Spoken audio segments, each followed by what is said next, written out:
सुप्रभात पिला माने तुमे छोट बड़े बहुत खेलुल बुलूल वर्तमान बड़ हो जाइछ पाठ पढ़ुछ मु तुमको केतोटी प्रश्न पचारुछि कहल आमे समस्ते केउठारे वास करूँ आमे समस्ते पृथ्वी रे वास करूँ पृथ्वी रे प्रकृति दत्त कौन कौन रही पृथ्वी रे प्रकृति दत्त पहाड़ जंगल नदी समुद्र झरणा वृक्षलता पशु पक्षी कीट पतंग बाली और माटी इत्यादि रही माटी रे कौन थाए माटी रे धूली कणा रही थाए ताहले आमे षष्ठ श्रेणी आम साहित्य बहिर धूली कविताटी को पढ़िबा।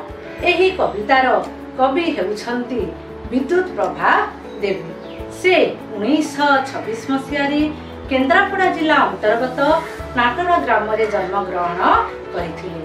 से 1977 मसीह इहलीला संवरण करथिले।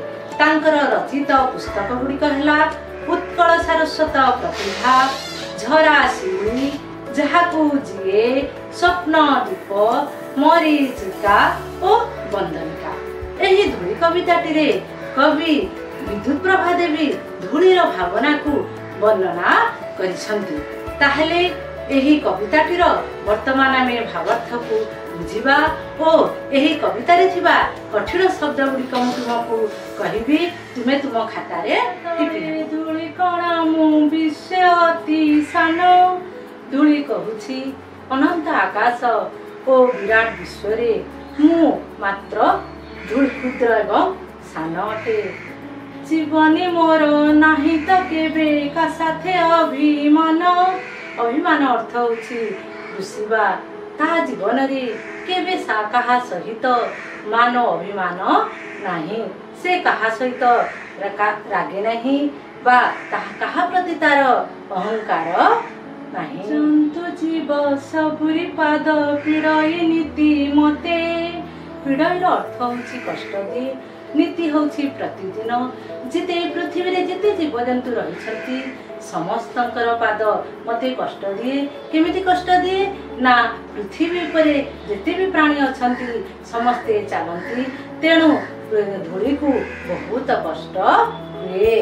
निर्विकारे तथापि मोहि पड़िछि धरा पथे निर्विकार अर्थ होछि विकार नथिबा धरा माने होछि पृथ्वी निर्विकार भावरे आकार शून्य होई से कौन हिछि ना पृथ्वी उपरे पड़ी रहिछि।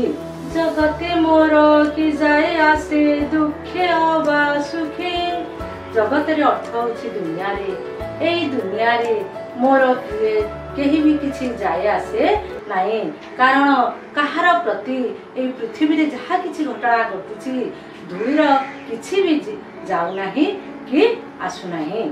तिकी जाने विश्व जीव मिसई मोर बुके बुकेर अर्थ होछि छाती रे धूली कहूछि मु एतिकी जानिछि जे विश्व जीव मोर शरीर उपरे ही मिसुछंती।